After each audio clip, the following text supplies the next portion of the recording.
Welcome to the silver mines of Laurion. The mines make me nervous. All those fumes can't be safe to inhale day in and day out. The Laurion silver mines were discovered between Thorikos and Cape Sunion, near Athens. They were rich in the mineral galena and provided Athens with much of the silver necessary to mint its currency. Because of this, the mines were invaluable to the city, and the resources they provided helped turn Athens into one of the most powerful states in Greece. We will meet again after you've seen what the mines have to offer. Farewell for now, wanderer.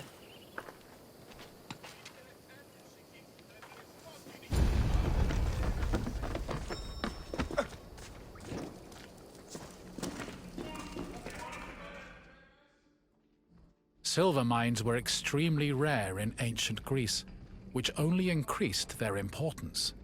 Athens started exploiting the Laurion silver mines at the end of the 6th century BCE and used its metal to produce its currency.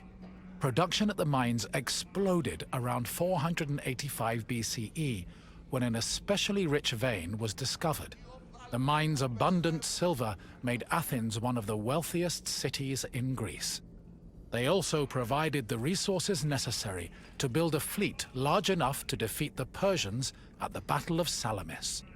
In short, the Laurion mines played an integral part in the emergence of Athens as a Greek superpower.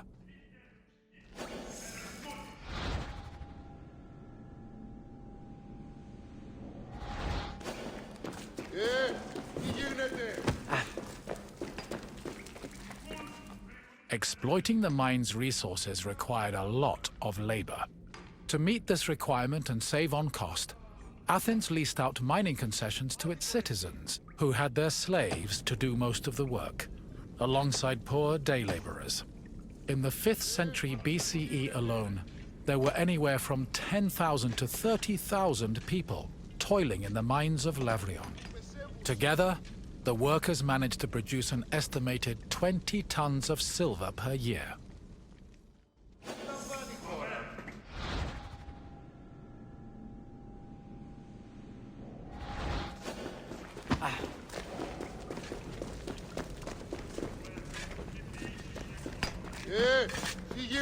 Mining in Laurion was a two-step process. First, the ore was extracted, and then it was refined. It took about 16 kilograms of raw ore to produce a single pure silver drachma of about 4 grams. Recovered artifacts from the mines provide some insight into the specifics of the mining process. Galleries were dug to follow the veins of ore. They were small and did not offer much space for the workers.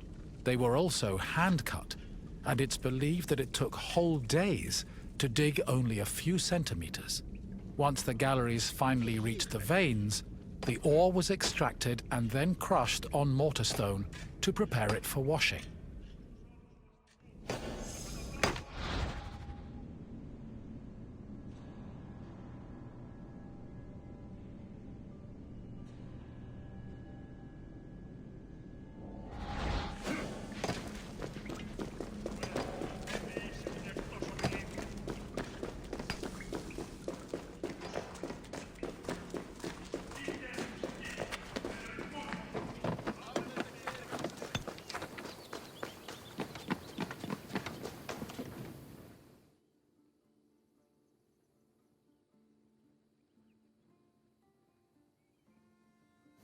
Mine workers used washeries to help clean rock from the ore.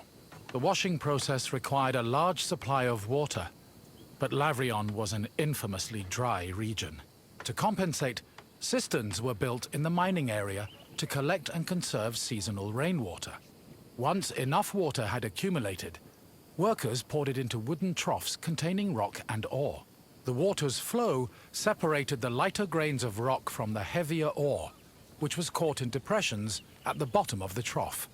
The newly cleaned ore was collected for refinement, and the water was redirected back into a tank to be reused later.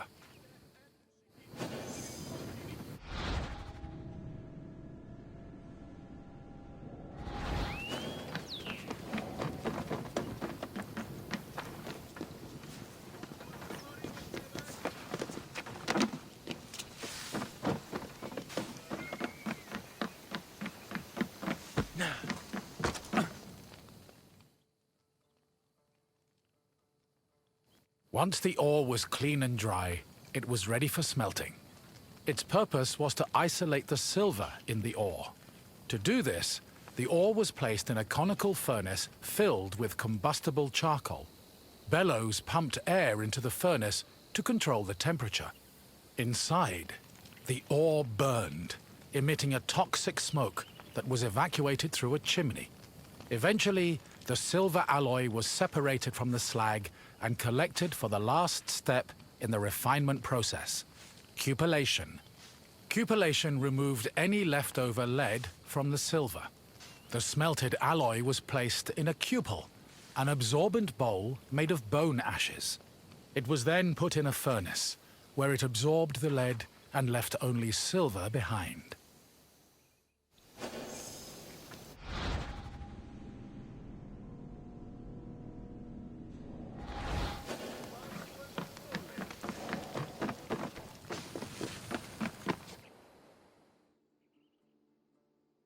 While the mines of Laurion belonged to Athens, the city frequently leased them to private citizens, who exploited the site for anywhere from 3 to 10 years. These citizens enlisted slaves and poor day laborers to carry out most of the work.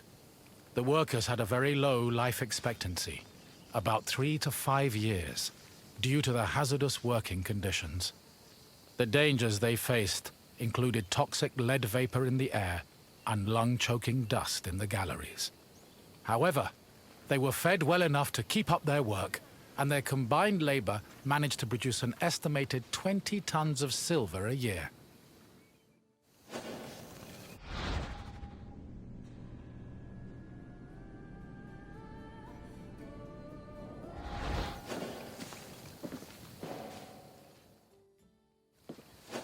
I hope you enjoyed your trip through the mines. We talk so much of Athens' glory, but we often forget the city's power was due to tremendous amounts of work. Work that often had a great human cost. What else would you like to do? Excellent! Let's begin. What was the last step in the silver refinement process?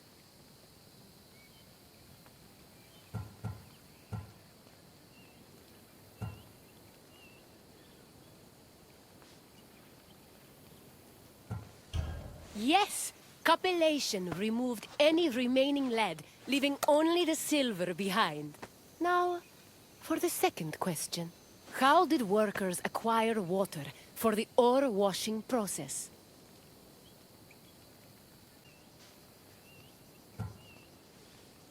Correct. The workers used cisterns to collect the seasonal rainwater. Now, the final question. Which famous battle did the mines help Athens win?